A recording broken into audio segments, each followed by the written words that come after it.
अंजड़ वासियों ने किया था, पूरे देश में कहीं वैसा स्वागत नहीं हुआ। आज भी चर्चा चलती है तो अंजड़ की चलती है। यहाँ पर शाम को 7 बजे यात्रा आने वाली थी, लेकिन रात को 1 बजे यात्रा यहाँ पर पहुंची और उसके बाद भी पूरा शहर जग रहा था। यह आप सब लोगों का प्रेम है, माता के प्रति प्रेम है, धनगर समाज के प्रति प्रेम है। मैं सबको साधुवाद करता हूँ, बहुत बहुत धन्यवाद।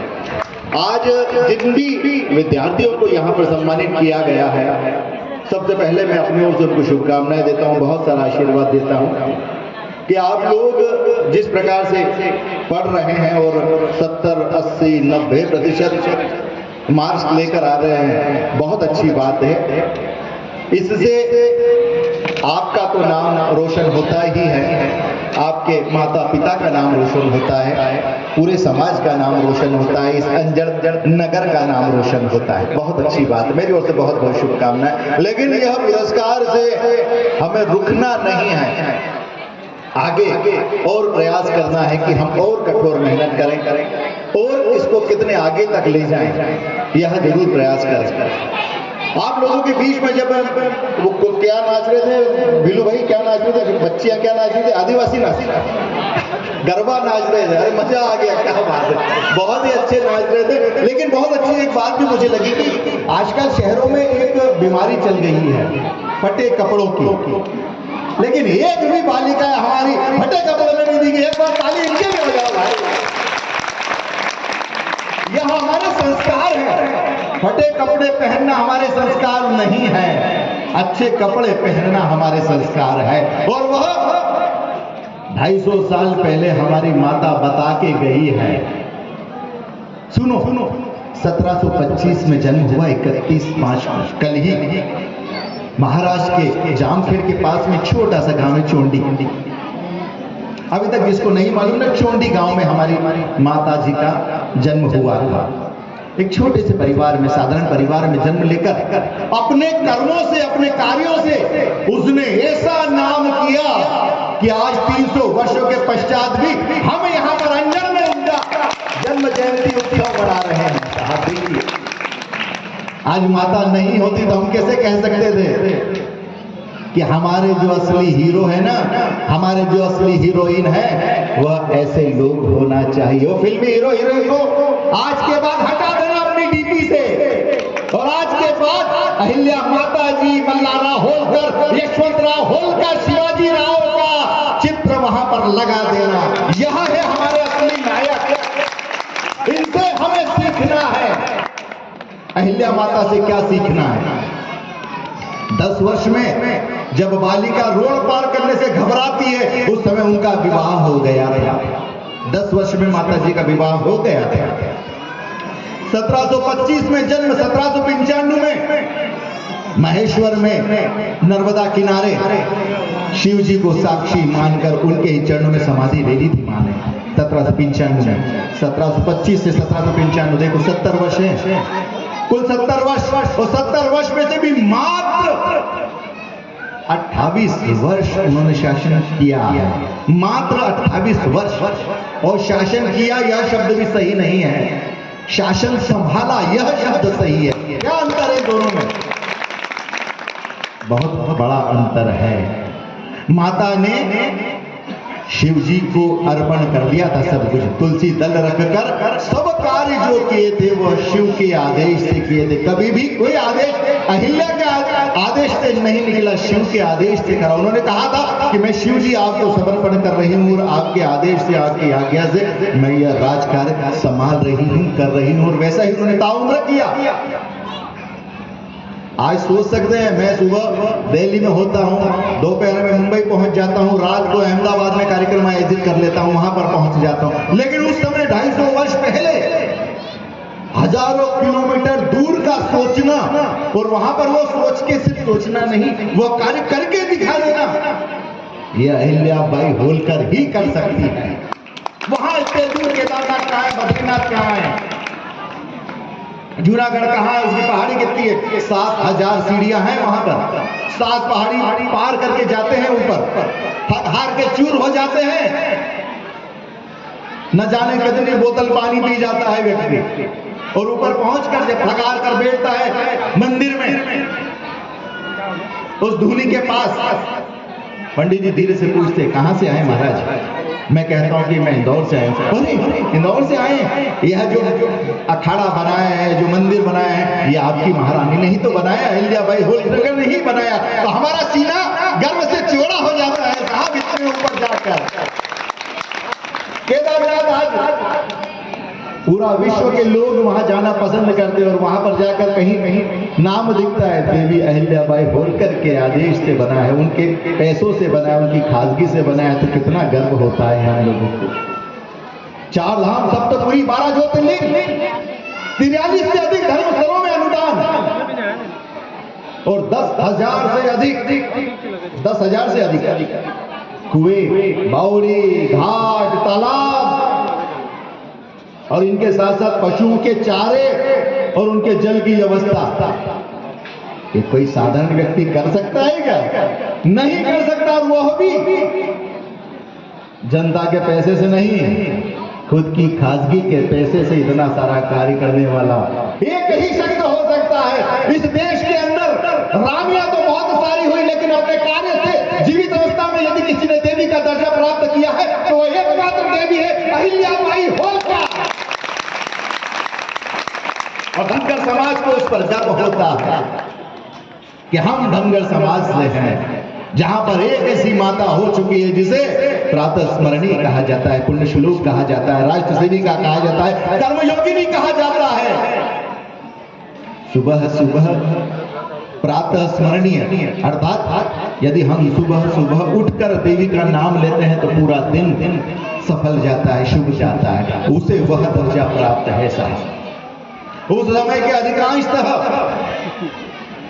अधिकांशतः राजा रानी महल बनाते थे, बड़े बड़े किले बनाते थे, और माँ आज भी जाकर देखो कितने साधारण जगह रहती थी, वो जगह आज भी वैसे ही है।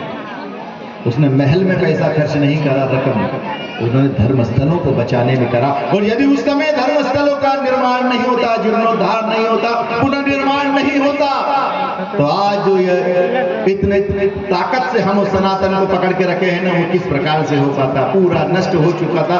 12 ज्योतिर्लिंग नष्ट हो चुके थे, खंडित कर दिए गए थे मुगलों द्वारा, वह पूरे वापस बनाकर आज हम श्रद्धा से वहां पर जाते हैं, दर्शन करते हैं और साथ में माँ अहिल्या के जयकारे लगाते हैं। ऐसी माँ अहिल्या है। अभी जिस प्रकार हीरालाल जी ने बताया था कि महेश्वरी साड़ियां, सही बात है, मैसूर के अंदर अकाल पड़ गया था, हजारों बुनकरों को लेकर आई मां, महेश्वर में बताया उनको, उनके खाने की व्यवस्था करी, रहने की व्यवस्था करी, लेकिन वो जानती थी कि रहने और खाने से कुछ नहीं होगा, या तो 10 दिन में 15 दिन में खत्म हो जाएगा, तो उनके रोजगार की व्यवस्था वहां पर करी। और आज माहेश्वरी साड़ियां विश्व में प्रसिद्ध है साहब, वहीं की देन है। उस समय उन्होंने सोच लिया था कि यदि खेती कर रहे हैं तो नियम बनाया था कि वृक्ष लगाना अनिवार्य है। उस समय सोच लिया था। सोचो, हम तो आज सोच रहे हैं। कितनी पुण्यवान महिला रही होगी जिसने साधारण परिवार में जन्म लेकर कहां तक पहुंच गई। अपने सामने पिता तुल्य मल्लाराव होलकर का निधन हो गया, अपनी पुत्री का निधन हो गया, पुत्र का निधन हो गया, दामाद की तरफ देख रही थी, सब कुछ ध्यान उधर चला गया, दामाद का भी निधन हो गया। ऐसे समय किस तरफ जाए, किस तरफ देखे, सोच सकते हैं हम लोग। उस समय उन्होंने यह कार्य करे हैं, उस समय यह कार्य करे हैं जब आम आदमी पूरी तरह से टूटकर घर पर बैठ सकता है। ऐसे ही कोई देवी नहीं बन जाता, ऐसे ही किसी का नाम 300 वर्षों पश्चात नहीं लिया जा सकता। उसके लिए बहुत ही संघर्ष करना पड़ता है, बहुत सारे कार्य करना पड़ते हैं, और वह माँ अहिल्याबाई होलकर ने किए हैं। और अभी मोरोद हिमाचल में एक बहुत अच्छा छात्रावास बन रहा है। धनगर समाज के जो भी लोग पढ़ना चाहते हैं, बच्चे विद्यार्थी, उनके लिए वह निःशुल्क व्यवस्था कर रहे हैं। करीब 3 करोड़ रुपए से शायद गेंदालाल जी, मोनू जी, 3 करोड़ से वह छात्रावास बन रहा है। और अभी मात्र 3 या 4 महीने ही इन लोगों को मिले हैं और उसमें करीब करीब आधे पैसे तो इन्होंने इकट्ठे भी कर लिए हैं और वहां से इनको प्राप्त भी हो गए। लेकिन अभी भी धनगर समाज के उन लोगों को जरूरत है जो अभी तक जेब में हाथ नहीं डाला है। हमें दिखाना पड़ेगा कि जेब से तो अमीर है लेकिन दिल से भी अमीर है। वहां पर अभी भी बहुत आवश्यकता है। जो लोग भी वहां पर यदि मदद करेंगे तो मुझे लगता है कि धनगर समाज के बच्चों के लिए, विद्यार्थियों के लिए एक बहुत अच्छा छात्रावास बन रहा है। मुझे अभी महादेव जी ने भी बताया कि ऐसी सभी बालिकाएं जो शिक्षा में आगे बढ़ना चाहती है और पढ़ने में बहुत अच्छी है, तो आप महादेव जी से मिलिए। उनके विद्यालय में सभी बालिकाओं को 50% डिस्काउंट की उन्होंने घोषणा करी है। ऐसे सभी जो भी हो धनगर समाज की बालिका। ऐसे हमारे सीहोर में बागोरिया जी है, उन्होंने भी बोल रखा है कि धनगर समाज के जो भी बालक या बालिका उनके छात्रावास में, उनके स्कूल में पढ़ने आना चाहते हैं तो उनको सबको 50% वो भी डिस्काउंट दे रहे हैं, वहां पर छूट दे रहे हैं। वो सब लोग भी वहां पर जाकर पढ़ सकते हैं। ऐसा अब हमारे पास देखो आगे बढ़ने के लिए बहुत सारे साधन आ चुके हैं। बस मेहनत करो, आगे बढ़ो, धनगर समाज का नाम रोशन करो, आपका नाम रोशन करो। और साथ साथ एक बार मैंने उस दिन भी बड़वानी में बोला था, हमारे माँ बाप की इज्जत जरूर करा करो साहब, बहुत जरूरी है। आप लोग ताली बहुत कम बजी है। आप जितनी मेहनत करते हो ना, जितने मार्क्स ला रहे हो, जितने अंक ला रहे हो, उसमें आपसे ज्यादा मेहनत आपकी माता जी की है, आपके पिताजी की है, आपके परिवार की है। कभी भी उनको आंख मत दिखाना जिसने आपको चलना सिखाया है, वह गुरु हो, शिक्षक हो या माता पिता हो या घर का बुजुर्ग हो, या हमारे धनगर समाज के संस्कार है जो मुझे आप लोगों तक पहुंचाने हैं। और अंत में एक बात और बोलना चाहूंगा, धनगर समाज के जितने बच्चे हैं, युवा साहब, मुझे ये ऐसे क्या बोलते हैं किकड़े बच्चे नहीं पसंद आते। ऐसे हट्टी बट्टी दिखना नहीं चाहिए और नशे से तो तुरंत दूर होना चाहिए भैया। इसके स्थान पर अखाड़े में जाना चालू करो। सब पहलवान जैसे होना चाहिए कि तोड़े तो ही नहीं टूट जाए, ऐसे धनगर समाज के युवा होना चाहिए आगे वाले समय में। लाठी चला सके, भाले चला सके, तलवार चला सके, दंड बैठक टेलो जा जाके अखाड़े में। यहाँ पर अखाड़ा है कि नहीं भैया? ये अखाड़ा ही तो होगा क्या? वहां पे व्यवस्था करो, सब जने महादेव जी की व्यवस्था करो। यहाँ साधन वाधन नहीं है तो ढूंढ ढांड की व्यवस्था करो साधन की। वहां पर होना चाहिए, अखाड़ा जाना चालू करो। यह होना चाहिए इस युवा अवस्था के अंदर, गाल अंदर नहीं, गाल बाहर होना चाहिए। ऐसा खुले में होना चाहिए, शरीर बना हुआ होना चाहिए। अधिकतर युवा ऐसे ऐसे दिख रहे हैं शायद नशे की तरफ जा रहे हैं। नशा छोड़ो, धर्म की तरफ जाओ, गुरु की तरफ जाओ, कुछ माला जाप चालू करो। अपने आसपास शिव मंदिर है वहां जाओ, मल्लार मार्तन मंदिर है वहां जाओ, देव नारायण जी का भगवान का मंदिर है वहां जाओ, अहिल्या माता का मंदिर बनी रहा है वहां पर जाना चालू करो। वहां पर जाने से हमें इन नशे से मुक्ति मिलने के लिए राह खुलती है। ऐसे हजारों लोग हैं जिनकी राह गुरु के पास जाने से, शिक्षक के पास जाने से, मंदिर के पास जाने से, किसी धर्म स्थल पर जाने से खुलती है। और एक और बीमारी, आखिरी बात, मोबाइल कम से कम उपयोग करो। जीवन में आगे बढ़ना है तो कुछ घंटों से इससे मुक्ति पाओ। एक घंटा कम करना चालू करो। यदि 10 घंटे रोज यूज करते हो, कसम खाओ कि कल से 9 घंटे, फिर 8 घंटे, 7 घंटे, 6। मैं यह जब बोल सकता हूं कि रोज मैं 10 बजे मोबाइल बंद कर देता हूं और सुबह 7 बजे मैं मोबाइल चालू रखता हूं। मैं खुद बहुत सालों से कर रहा हूं और यदि मैं कर सकता हूं तो आप लोग भी कर सकते हो, क्योंकि मुझसे ज्यादा व्यस्त आप लोग हो ही नहीं सकते। यदि मैं कर सकता हूं तो आप भी कर सकते हो। इनसे मुक्ति पाओ। मुझे बुलाया, कुछ देर बोलने का मौका दिया और इतने अच्छे से आप लोगों ने सुना। पूरे अंजनवासियों को मेरी ओर से बहुत बहुत शुभकामनाएं, बहुत सारा आशीर्वाद। ऐसे फिर कभी मिला करेंगे, बातें करा करेंगे किसी और दिन।